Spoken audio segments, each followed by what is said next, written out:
Expert ইংলিশের পক্ষ থেকে সবাইকে সুস্বাগতম জানিয়ে শুরু করছি আজকের আলোচনা।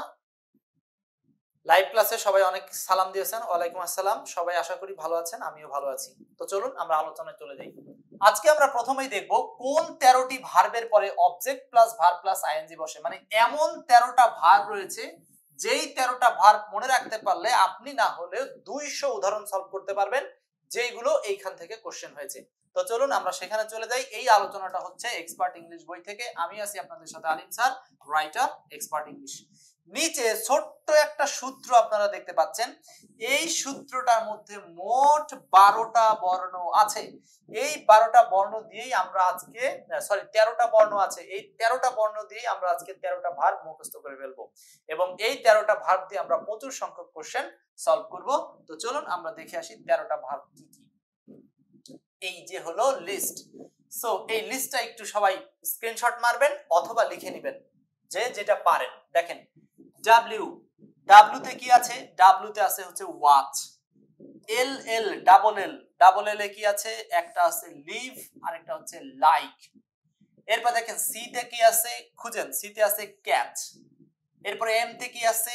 এম তে আছে হচ্ছে ভালো করে খেয়াল করেন, এম তে কি দেওয়া আছে? M M M M M হচ্ছে পাওয়া যাচ্ছে মিট। এম তে হচ্ছে মিট।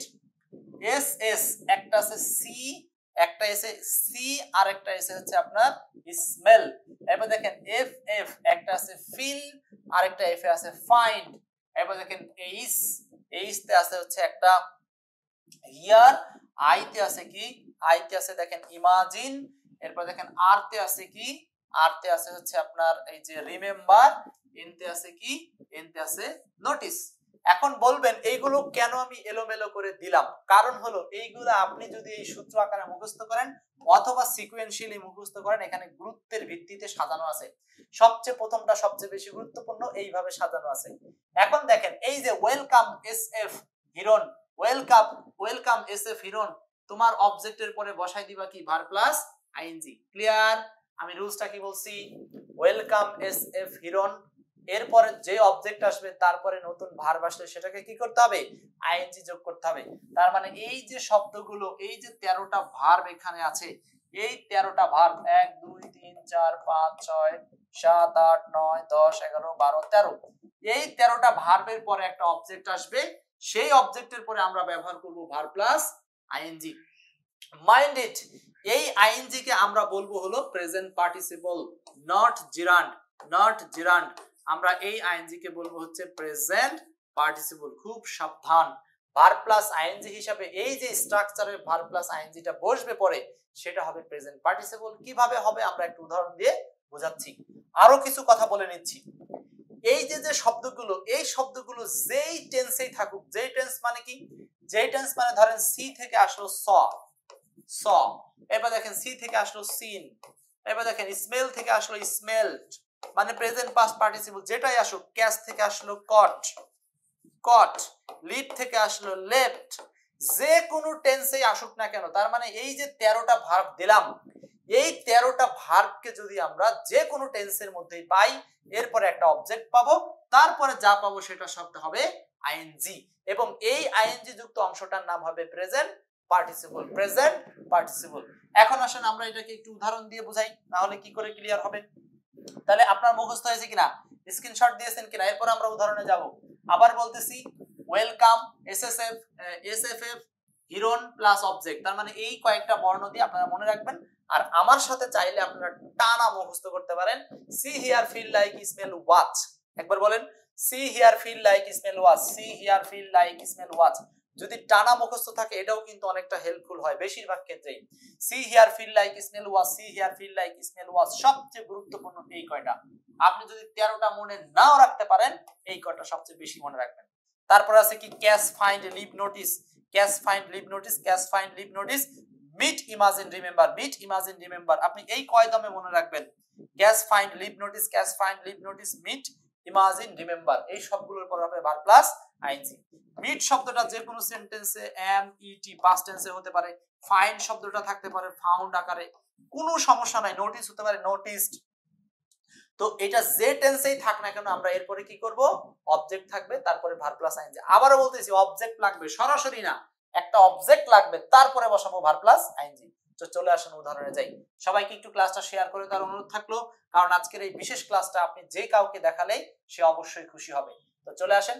এই রুলসটার কিছু শর্ত আছে, শর্তগুলো আমি এখন বলবো না, শর্তগুলো পরে বলবো। আগে এক্সাম্পলসটা দেখেন, এক্সাম্পলস খেয়াল করেন। এক্সাম্পল গুলো আমরা একটু সলভ করার চেষ্টা করি এবং ওই সূত্রের সাথে মেলাবেন, ঠিক আছে? একে নাত আছেন আমাদের সাথে চট্টগ্রাম থেকে। আপনারা জানেন যে আমরা প্রতিদিন রাত 10টার সময় আপনাদের জন্য এক্সপার্ট ইংলিশের পক্ষ থেকে ফ্রি ক্লাসের আয়োজন করি। সো এবার সলভ করেন। যেমন 1 নম্বর বলছে আই স দা ফেরি, আমি একটা ফেরি দেখলাম। তো বলেন তো এই স আসছে কোথা থেকে? মনে পড়ে? See here feel like smell was, এই যে সি থেকে আসছে স। এই যে সি ভার্বের পর একটা ফেরি, এইটা হলো একটা অবজেক্ট। এটা কি একটা বলেন? এটা একটা অবজেক্ট। অবজেক্টটা ব্যক্তি হোক বস্তু হোক কোনো সমস্যা নাই। এরপরে যে শূন্যস্থান হয়েছে সেখানে একটা ভার্ব ইউজ করতে বলেছে, ফ্লট। এখন বলেন ওই ফ্লট ভার্বটা এখানে অ্যানসার হিসেবে কি হবে? এখানে অ্যানসার হবে floating, F L O A T I N G, floating. এখন বলেন তো এই ফ্লটিং মানে কি? মানে পুরো বাক্যের বাংলাটা কি দাঁড়াচ্ছে? এখন বাংলাটা কি দাঁড়াচ্ছে? সবাই একটু ক্লাসটা শেয়ার করে রাখবেন। বাংলাটা হচ্ছে I saw the ferry floating down the river. তার মানে আমি একটা ফেরিকে দেখছিলাম পানির নিচে ভাসমান অবস্থায়। পানির নিচে ভাসমান অবস্থায় আমি একটা ফেরিকে দেখেছিলাম। তো এই যে ফ্লোটিং, এই শব্দটা পূর্বের ফেরি নাউনের অবস্থা প্রকাশ করেছে। আর আমরা জানি যে কোনো নাউন যদি কোনো নাউনের অবস্থা প্রকাশ করে যে তার নাম কি? অ্যাডজেক্টিভ। তাহলে ভার্ব প্লাস আইএনজি অবস্থায় এই অ্যাডজেক্টিভটার নাম হলো প্রেজেন্ট পার্টিসিপল। প্রেজেন্ট পার্টিসিপল, এটা কিন্তু জিরার না, খুবই সাবধান। এখানে যতগুলো আইএনজি যুক্ত আনসার হবে সবগুলো হচ্ছে প্রেজেন্ট পার্টিসিপল। ওকে, 1 নাম্বার ক্লিয়ার? অ্যানসার করেছেন সবাই? সুরাইয়া খাতুন ঢাকা থেকে, কে কোথা থেকে আছেন বলবেন এবং দ্রুত অ্যানসার করবেন। 2 নাম্বার বলেন উই মেট, এই যে মিট কোথা থেকে আসছে? M double E meet, meet থেকে আসছে মেট। উই মেট এ গার্ল, আমরা একটা বালিকার সাথে সাক্ষাৎ করলাম। উই মেট এ গার্ল, আমরা একটা বালিকার সাথে সাক্ষাৎ করলাম। Dash a basket of flower, মানে এক ঝুড়ি ফুল নিয়ে। এখন এইখানে ভার্বটা হবে ক্যারি। ক্যারি ভার্বকে আমার অ্যানসার করতে হবে। বলেন তো কি হবে? ক্যারি কে অ্যানসার করলে হবে হচ্ছে carrying, C A double R Y I N G. এখন বলেন এই বাক্যের বাংলাটা কি দাঁড়াচ্ছে? এই বাক্যের বাংলাটা কি দাঁড়াচ্ছে? তানিয়া, তাসলিমা, লিজা অনেকে অ্যানসার করছেন, গুড। একটু ক্লাসটা শেয়ার করে দিবেন, সবাই শেয়ার করে দিবেন। প্রতিদিন রাত 10টায় থাকবেন আমাদের সাথে, ইনশাআল্লাহ এক্সপার্ট ইংলিশে ভালো কিছু হবে। রফিক, রণবীর, কি হবে এটা সিলেট থেকে? উই মিট এ গার্ল, আমরা এমন একটা বালিকার সাথে সাক্ষাৎ করলাম যেই বালিকাটা ক্যারিং এ বাস্কেট। তার মানে এখানে হচ্ছে একটা ঝুড়ি বহনকারী একটা বালিকার সাথে আমরা সাক্ষাৎ করলাম।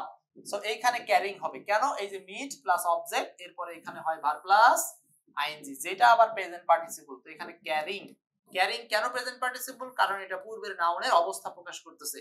নাউনটা কোন অবস্থায়? নাউনটা হচ্ছে ঝুড়ি বহন অবস্থায় আছে, ঝুড়ি বহন অবস্থায়। তার মানে ওয়াই আই এন জি। 2 নম্বরে অ্যানসার হবে ক্যারিং। এবার বলেন 3 নাম্বার কি হবে? বুঝতেছেন তো? আমাদের উদ্দেশ্য হচ্ছে উদাহরণ সলভ করা, পাশাপাশি এই শব্দগুলো মুখস্থ করা। আমরা যে আজকে বলেছি 13টা শব্দের পরে অবজেক্ট প্লাস থাকলে object plus verb plus ING বসে, সেই 13টা ওয়ার্ড মুখস্থ করতে হবে আমাদেরকে। 13টা ওয়ার্ড মুখস্থ করলে আপনি 1300 উদাহরণ মুখস্থ রাখতে পারবেন, মানে সলভ করতে পারবেন। 3 নাম্বার কি হবে? এইখানে আছে গো। তাহলে আপনি কি এখানে অ্যানসার হিসাবে টু গো দিবেন নাকি গোয়িং দিবেন? টু গো দিবেন নাকি গোয়িং দিবেন? বলেন। আই ক্যান নট ইমাজিন, এই যে ইমাজিন শব্দটা ছিল না? ছিল। তাহলে ইমাজিনের পরে আছে পিটার, ইমাজিন প্লাস অবজেক্ট, এরপরে আমার ব্যবহার করতে হবে verb plus ING. I can not imagine Peter going by bike, আমি ইমাজিন করতে পারতেছি না যে পিটার যাচ্ছে কিসের মাধ্যমে? বাইকের মাধ্যমে। সো এইখানে হবে গোয়িং। কেন গোয়িং হবে? কারণ তখন সে মনে করবে এই পিটারের একটা অবস্থা প্রকাশ করতেছে। সো শর্তটা হচ্ছে এই পূর্ববর্তী যে নাউনটা থাকবে সেই নাউনটা নিজে এই কাজটা করবে, এই হলো অ্যাক্টিভ সেন্স থাকা লাগবে, তবেই আপনি এখানে ভার্ব প্লাস আইএনজি ইউজ করতে পারবেন। এটাকে বলা হয় অ্যাক্টিভ বা ডুয়ার একটা শর্ত, ডুয়ার কন্ডিশন, ঠিক আছে? তো এখানে হবে গোয়িং। 4 নাম্বার বলছে don't let the teacher catch you dash, don't let the teacher catch you dash. এখানে কি হবে? এখানে আছে কি এই যে catch. Don't let the teacher, টিচারকে অনুমতি দিও না, ক্যাচ ইউ ড্যাশ চিট, এই যে ক্যাচ মানে কি? ধরা। এখন এই ক্যাচ শব্দের পরে অবজেক্ট আছে ইউ, এখন অবজেক্টের পরে আপনি কি দিবেন? Verb plus ING cheating. Wow দারুন, সবাই এখন বুঝে গেছেন তাই না? এখন আমাদের উদ্দেশ্য থাকবে শব্দগুলো খুঁজে বের করা। 5 number, I heard the baby. এই যে হিয়ার্ড খুবই গুরুত্বপূর্ণ, হিয়ার থেকে আসছে হিয়ার্ড। হিয়ার, হিয়ার মানে শোনা বা শুনতে পাওয়া। আই হিয়ার্ড দ্য বেবি, আমি শুনলাম বাচ্চাটির, কি শুনলাম? এখানে ক্রাই হবে না ক্রাইং হবে? খুবই সহজ, মুখস্থ হয়ে গেছে। ভার্ব প্লাস আইএনজি হবে, এখানে হবে crying. I heard the baby crying for food, আমি শুনলাম বাচ্চাটি কান্না করছে কিসের জন্য? খাবারের জন্য। 6 number, she noticed dash from the house, she noticed dash from the house, সে বাড়ি থেকে কিছু একটা নোটিস করলো। এই যে নোটিস, নোটিস ছিল না আমাদের যে 13টা ভার্ব বলেছিলাম? মিষ্টি হিমু অ্যানসার করেছেন চিটিং, সুলতানা বলছেন ক্রাইং, রাইট, সবাই ঠিক আছে? ওকে, হ্যাঁ। আমরা একটু ফাজলে রাব্বি বলেছেন টাঙ্গাইল থেকে আছেন আমাদের সাথে, রামি বলছেন চিটিং, রাইট। তাহলে এখানে অ্যানসার হবে কি? এটা অ্যানসার হবে যে এখানে হবে আই নোটিসড হিম, অবজেক্ট থাকবে আর হিমের সাথে ব্যবহার করতে হবে ভার্ব প্লাস আইএনজি।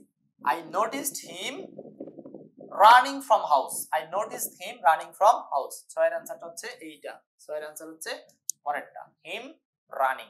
আমি তাকে কি অবস্থায় দেখলাম? রানিং, তাকে আমি বাসা থেকে বের হওয়ার অবস্থায় বা ফ্রম দা হাউস, বাসা থেকে রানিং চলমান অবস্থায় বা দৌড়ানো অবস্থায় হিম তাকে লক্ষ্য করলাম, মানে বাসা থেকে বের হচ্ছে এই চলমান অবস্থায় আমি তাকে লক্ষ্য করলাম। সো এটার অ্যানসার হচ্ছে হিম রানিং। 6 নাম্বার। তাহলে কি एग्जांपल গুলো ক্লিয়ার কিনা? এগুলো সবই বিগত সালে আসা উদাহরণ, একটা আমার বানাতে উদাহরণ না। এবং এরকম প্রচুর উদাহরণ পাবেন, 300-এর উপরে পাবেন এই এক্সপার্ট ইংলিশের মধ্যে। তাহলে মনে থাকবে কোন 13টা ভার্ব, আমি আরেকবার একটু দেখাবো, এইবার লাস্ট দেখে নিয়ে তারপর আমরা এমসিকিউ প্র্যাকটিসে যাব। দেখেন, এই 13টা ভার্বের পরে আমরা ব্যবহার করব হচ্ছে object plus verb plus ING. এই 13টা ভার্ব মুখস্থ করে ফেলতে হবে। আমি আরেকবার সুযোগ দিলাম, স্ক্রিনশট মারেন, আমরা চলে যাব এরপর এমসিকিউ প্র্যাকটিসে। তো কি কি? See here feel like smell watch, catch find leave notice, catch find leave notice, meet imagine remember, meet imagine remember, meet imagine remember. যারা এইভাবে পারেন টানা মুখস্থ করবেন, যারা এইভাবে না পারেন এই সূত্র দিয়ে বর্ণ থেকে এই শব্দগুলো বের করে করে মুখস্থ করবেন। ঠিক আছে? লাবণী আক্তার নীলা আমাদের সাথে আছেন, রাইট। জেরিন জেসিকা আছেন আমাদের সাথে, ঠিক আছে? আশা করি বুঝতে পারছি। নেক্সট চলে যাব আমরা এইগুলো থেকে এমসিকিউ প্র্যাকটিসে। প্র্যাকটিস মোট 15টা উদাহরণ আছে, আমরা এখান থেকে 5টা উদাহরণ প্র্যাকটিস করব, 5টা উদাহরণ প্র্যাকটিস করব। আসেন, 1 নাম্বারটা বলছে কি, the right form of verb to say is used to which of the following sentence, কোন সেন্টেন্সের মধ্যে রাইট ফর্ম অফ ভার্বটা ব্যবহার করা আছে? ওকে, এটা একটা কারেকশন রিলেটেড কোশ্চেন। তো কারেকশন রিলেটেড কোশ্চেন আসছে মূলত রাইট ফর্ম অফ ভার্ব থেকে। রাইট ফর্ম অফ ভার্ব এই অধ্যায় থেকে কারেকশনটা দিয়েছে। I heard him saying this, I heard him to say this, I heard him said this, I heard him to have said this। কোনটা answer হবে ভাই? দ্রুত বলতে হবে, সব আছে এক্সপার্ট ইংলিশ বইতে, সব আছে সব। সো 1 নাম্বার অ্যানসার কি হবে? 1 নাম্বার অ্যানসার হবে 1, I heard him saying, এই যে hear plus object plus verb plus ING, hear plus object plus verb plus ING. 1 এর অ্যানসার 1, 1 এর অ্যানসার 1। নেক্সট 2 এবং 3 বলেন। অলরেডি আমরা এরকম কিছু উদাহরণ দেখেছি তাই না?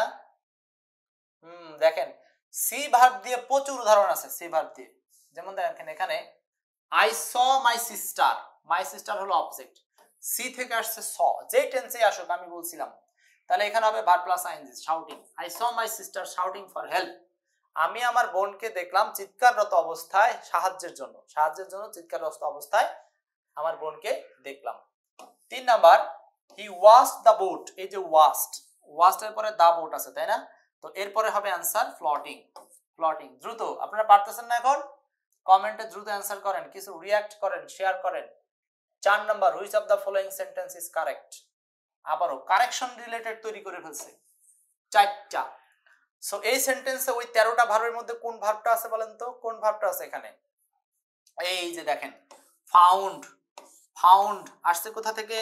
আমাদের ছিল না ফাইন্ড নামক শব্দটা ওই 13টা ভার্বের মধ্যে? ফাইন্ড, এই ফাইন্ড থেকে আসছে ফাউন্ড, পাস্ট টেন্স, কোনো সমস্যা নাই। বলেন তাহলে এখানে কি হবে? I find the boy crying, I find the boy crying, answer হচ্ছে এ নাম্বার। 4 এর অ্যানসার এ, লিপটন, শেখর চন্দ্র বালা। হ্যাঁ, আপনারা একটু অ্যানসার করতে থাকেন, আমি কিন্তু দেখছি আপনাদেরকে। ওকে, তাসলিমা লিজা আছেন আমাদের সাথে, জেরিন জেসিকা, রিজাউল আছেন আমাদের সাথে। শেষ পাতা হয়নি পড়া, কি সুন্দর নাম রে ভাই। হ্যাঁ, এখনো পর্যন্ত সময় আছে, আপনারা একটু ক্লাসটা শেয়ার করবেন সবাইকে জানানোর উদ্দেশ্যে যে এটা আপনারও হেল্প, অন্যের জন্যও হেল্প। তাহলে এখানে অ্যান্সার কি? 4 এর অ্যান্সার এ নাম্বার। ওকে, সবাই পারছেন, কোনো সমস্যা নেই। নেক্সট 5, আই রিমেম্বার, মনে পড়ে? এই যে রিমেম্বার শব্দটা, আমরা বলছিলাম রিমেম্বার শব্দের পরে একটা অবজেক্ট থাকবে, এরপর হবে ভার্বের সাথে আইএনজি। মোট 13টা ওয়ার্ডের কথা বলছি, একেবারে ঝাড়া মুখস্থ করে রাখবেন, ঠিক আছে? 13টা ওয়ার্ড ঝাড়া মুখস্থ করে নেবেন। আর রাসেল হোসেন বলেছেন আপনার কাছে একটা বই আছে, এটা হবে কিনা? সেটা আপডেট না, আপডেট বাংলাদেশের একমাত্র বই এক্সপার্ট ইংলিশ। এখন আপনি কোনটা পড়বেন আপনার বিষয়। 5 নাম্বার, রিমেম্বারের পরে ভার্ব প্লাস আইএনজি হবে। এই যে তার আগে লাগবে অবজেক্ট, অবজেক্ট ছাড়া না কিন্তু, আগে অবজেক্ট লাগবে। I remember the horse winning the race. I remember the horse winning the race. 5 এর অ্যান্সারটা সি নাম্বার। ওকে, এই হচ্ছে প্র্যাকটিস। আর লাগবে না মনে থাকবে? দেখেন 6 নাম্বারটা কি হবে? এখন আর আপনাদের সময় দেব না, ঘেটা ঘেটা অ্যান্সার করব, কমেন্ট করতে হবে না, শুধু উত্তর মুখে মুখে দেখেন। হি ওয়াজড, এই যে ওয়াজ ভার্ব ছিল, এরপরে কি হবে? গোয়িং হবে অ্যান্সার। ডিড ইউ সি, এই যে সি, এরপরে অবজেক্ট আছে কি? হার, তারপরে এখানে কি হবে? ভার্বের সাথে আইএনজি হবে।